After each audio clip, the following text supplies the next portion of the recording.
사도신경 하심으로 월요일 새벽 기도를 시작하겠습니다. 나는 전능하신 아버지 하나님, 천지의 창조주를 믿습니다. 나는 그의 유일하신 아들 우리 주 예수 그리스도를 믿습니다.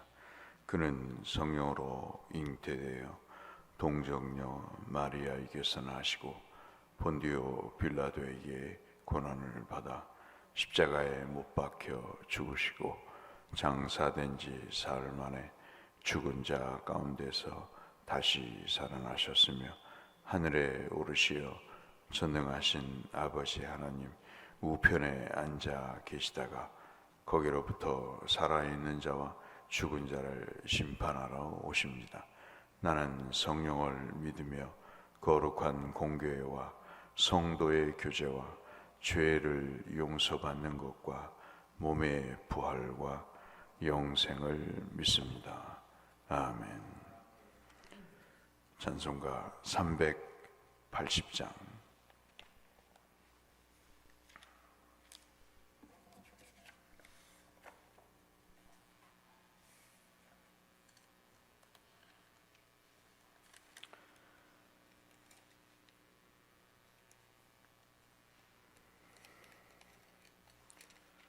찬송 380장 함께 찬송하겠습니다. 나의 생명 되신 주 주님 앞에 나아갑니다. 주의 흘린 보혈로 정케하사 받아주소서. 날마다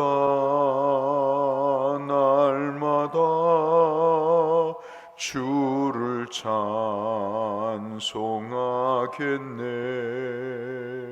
주의 사랑 줄로서 나를 굳게 잡아 매소서. 괴로운 세상 지낼 때 나를 인도하여 주소서. 주를 믿고 나가면 나의 길을 잃지 않겠네. 날마다 주를 찬송하겠네. 주의 사랑 줄로서 나를 굳게 잡아 매소서. 세상 살아갈 때에 주를 더욱 사랑합니다. 밝고 빛난 천국에 나의 영혼 들어가겠네. 날마다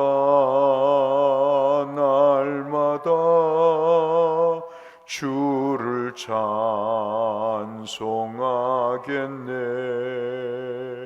주의 사랑 줄로서 나를 굳게 잡아 매소서. 아멘.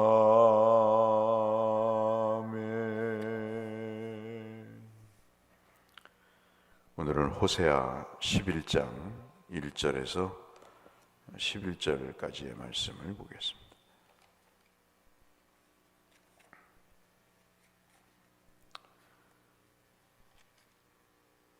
호세아 11장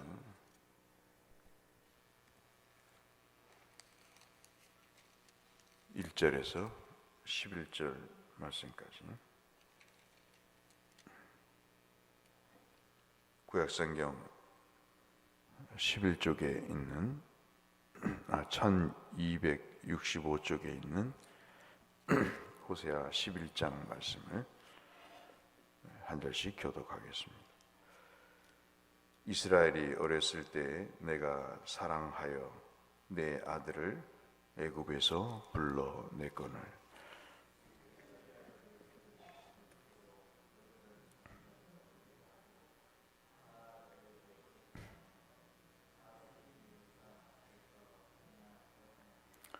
그러나 내가 에브라임에게 걸음을 가르치고 내 팔로 안았음에도 내가 그들을 고치는 줄을 그들은 알지 못하였도다.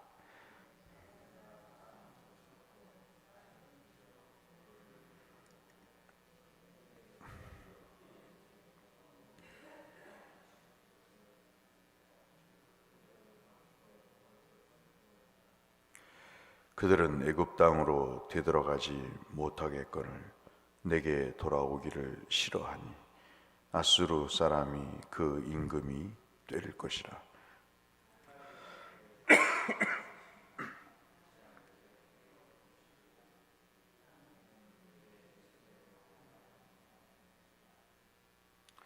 내 백성이 끝끝내 내게서 물러가나니 비록 그들을 불러 위에 계신 이에게로 돌아오라 할지라도 일어나는 자가 하나도 없도다.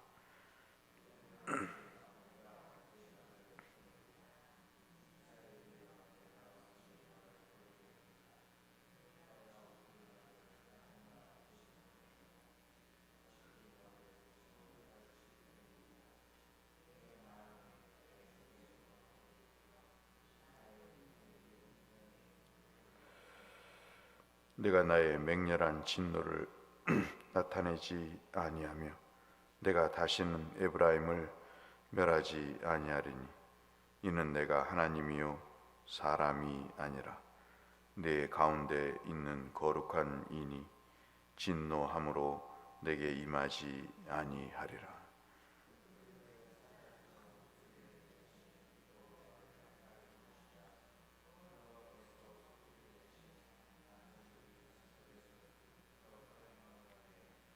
함께 하시가요? 그들은 애굽에서부터 새같이 아수르에서부터 비둘기같이 떨며 오리니 내가 그들을 그들의 집에 머물게 하리라. 나 여호와의 말이니라. 아멘.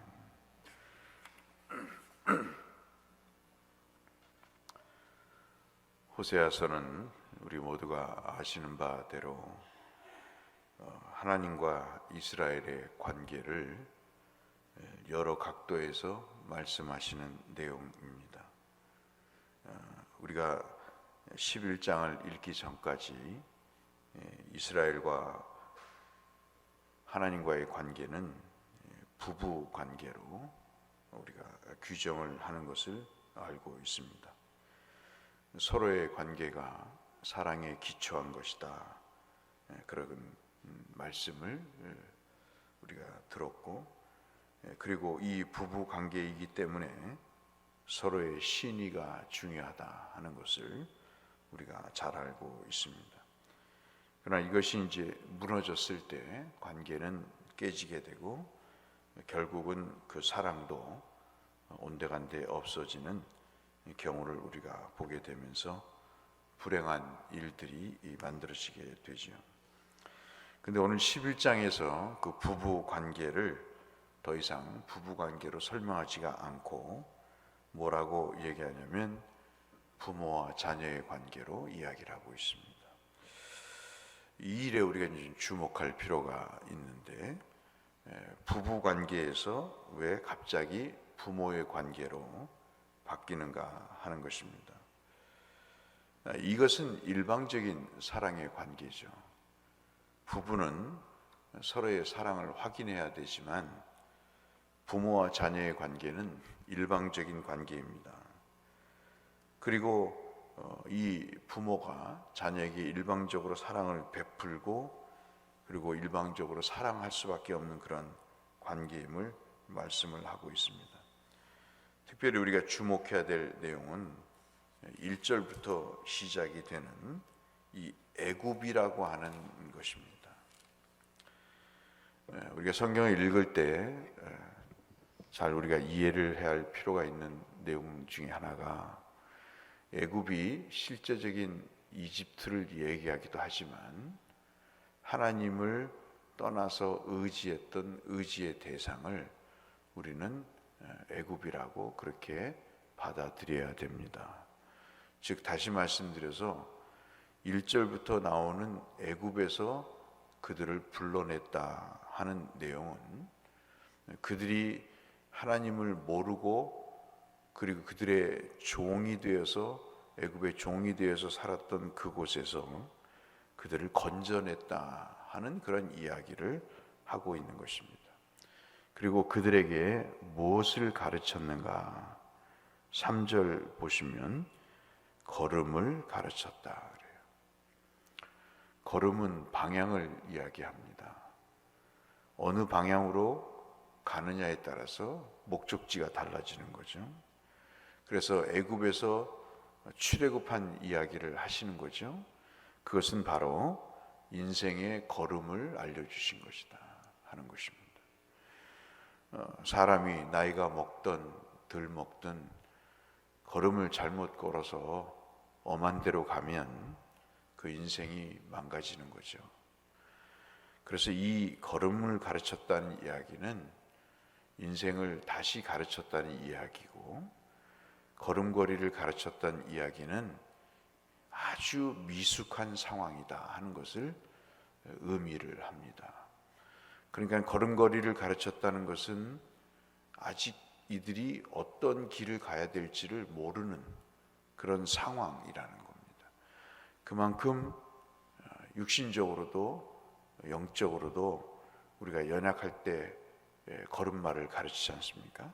다 큰 사람에게 걸음마를 가르치지도 않듯 바로 이 걸음을 가르치고 내 팔로 안았다 하는 것은 굉장히 어린 상황을 이야기해서, 이들이 무슨 육체적으로 어리겠습니까? 영적으로 어린애라는 것을 이렇게 표현하고 있는 것이죠. 그리고 그들을 고치는 줄을 그들은 알지 못하였도다. 그래서 애굽에서의 때를 벗고 하나님을 몰랐던 그들을 회복해 하시는 그러한 일들을 하셨음에도 불구하고 그들은 알지 못했다. 4절에 사랑의 줄, 곧 사랑의 줄로 그들을 이끌고 그의 목에 멍에를 벗기는 그 순간에도 그들은 먹을 것을 주었음에도 그들은 애굽으로 되돌아가 그들이 돌아오기를 싫어하는 그런 상황이었다 하는 것입니다. 얼마나 그 죄악이 깊어져서 이제는 거기에 대해 무뎌지고 그들이 가르침을 거부하고 애굽으로 마치 연어가 자기 알난 곳에 와서 죽어가는 그런 것처럼 그렇게 죄악에 대한 본성을 놓지 않고 있는, 물들어 있는 모습을 설명을 하고 있는 것을 볼 수 있습니다.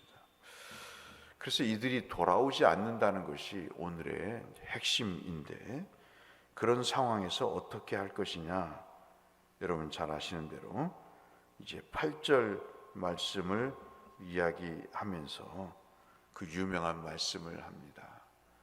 내가 어찌 버리겠느냐 하는 것입니다. 내가 어찌 너를 아드마같이 놓겠느냐, 어찌 너를 스보임같이 너를 놓겠느냐, 그렇게 말씀을 하고 있습니다. 이 도대체 우리가 읽고 있었던 이 아드마와 스보임이 뭔가 하는 것입니다. 뭔가 그들이 잘 아는 마을이니까 하는 이야기겠죠. 그 얘기는 뭐냐면 이 소돔과 고모라가 멸망한 것을 아시잖아요. 소돔과 고모라가 멸망할 때 같이 함께 멸망당했던 신명기 29장 23절에 나타났던 그런 마을입니다. 그러니까 돌아오라고 외치며 그 멸망의 자리에서 회복이 되라고 굉장히 의인을 찾았지만은, 그러나 불과 유황으로 그들은 흔적조차 없이 사라져버린 소돔과 고모라뿐만 아니라 이 우리가 보고 있는 아드마와 스보임도 소돔과 고모라와 같은 동일한 죄악의 도시였음을 이야기를 합니다. 소돔과 고모라는 하나님이 버려버린 거죠. 그런데 사람들은 그것만 알지만 거기에는 소돔과 고모라뿐만 아니라 우리가 지금 봤던 아드마와 스보임도 있다는 것입니다. 그래서 호세아서의 전체적인 내용은 슈브라고 하는 돌아오라 하는 그런 내용입니다. 신명기는 쉐마라는 말을 쓰죠. 들으라. 호세아서에서는 그 죄악의 자리에서 돌이키라 하는 말씀을 하고 있습니다. 그러니까 호세아서의 이 적어도 11장의 내용은 사실 출애굽을 이야기하는 것이지만 그 말씀의 배경은 소돔과 고모라의 멸망을 전제로 하고 있다 하는 것입니다. 왜 이렇게 돌아오라 하느냐? 그것은 하나님의 그들을 향한, 이스라엘을 향한 국률이 불붙듯 하기 때문이다 하는 것입니다. 8절 마지막 부분이죠. 사랑하니까 애정이 있는 것입니다. 사랑하기 때문에 모진 소리도 하는 거죠. 사랑하기 때문에 몽둥이도 드는 것입니다. 그래서 오늘 우리가 함께 기도할 내용은 하나님은 사람이 아니다. 9절 말씀에 말씀하시면서 에브라임을 다시는 멸하지 아니할 것이다. 내가 사랑하는 부모로 너희들을 구원해낼 것이다 하는 사랑의 메시지를 전하고 있습니다. 사람이 사랑받으면 그것만큼 더 행복하고 힘이 되는 일이 없습니다. 누가 나를 사랑한다고 할 때 그것처럼 삶에 살 수 있는 힘과 용기가 되는 것 없습니다. 사랑받지 못할 때 사람은 힘들고 어려움에 처하고 그리고 좌절하게 되는 것이죠. 그러니 우리는 참 행복한 사람이 아닐 수가 없습니다. 하나님이 나를 사랑하시고 하나님이 나를 끝까지 잊지 않고 붙드시겠다고 하시는 이 말씀을 우리가 의지하면서 내가 자꾸 하나님께로 돌아가겠다, 애굽에 발을 담그고 하나님을 섬기지 않는 그런 어리석은 삶을 살지 않겠다고 다짐하시고 매 순간 예민한 믿음의 촉을 세워서 하나님 앞에 돌아가지 않고 있는 부분이 무언가 발견하고 그 불붙는 하나님의 사랑의 품으로 돌아갈 수 있게 해달라고 이 아침도 기도하시고 또 그렇게 한 주간을 보내시는 복된 여러분들이 되시기를 주의 이름으로 축원합니다. 걸어가신 아버지여, 우리의 믿음이 날로 하나님 새로워지게 하여 주시고 하나님 나이가 들어갈수록 하나님에 대한 사랑과 감각이 잃지 않도록 은혜를 더하여 주옵소서. 예수님 이름으로 기도 올리옵나이다. 아멘. 하늘에 계신 우리 아버지, 아버지의 이름을 거룩하게 하시며 아버지의 나라가 오게 하시며 아버지의 뜻이 하늘에서와 같이 땅에서도 이루어지게 하소서. 오늘 우리에게 일용할 양식을 주시고 우리가 우리에게 잘못한 사람을 용서하여 준 것 같이 우리 죄를 용서하여 주시고 우리를 양케 하시고 악에서 구하소서. 나라와 권능과 영광이 영원히 아버지의 것입니다. 아멘. 이 한 주간도 건강하시고 형통하시기를 축복하며 연약한 환우들과 또 경제적으로 어려움이 있는 성도들, 성교사님들 교회를 위해서 함께 기도하며 주 앞에 나가겠습니다. 기도하겠습니다. 아버지 하나님 감사합니다. 오늘 우리에게 은혜를 베푸시고 우리를 돌이키게 하셔서 하나님 불붙는 사랑으로 우리를 사랑하시고 우리를 버리지 않고 자녀로 입양한 그 은혜를 잊지 않겠다고 말씀하신 아버지 귀한 사랑을 우리의 마음에 담아 우리의 영혼에 새겨 하나님이 한 주간도 믿음의 삶을 살아가는 저희 모두가 되게 하여 주시옵소서.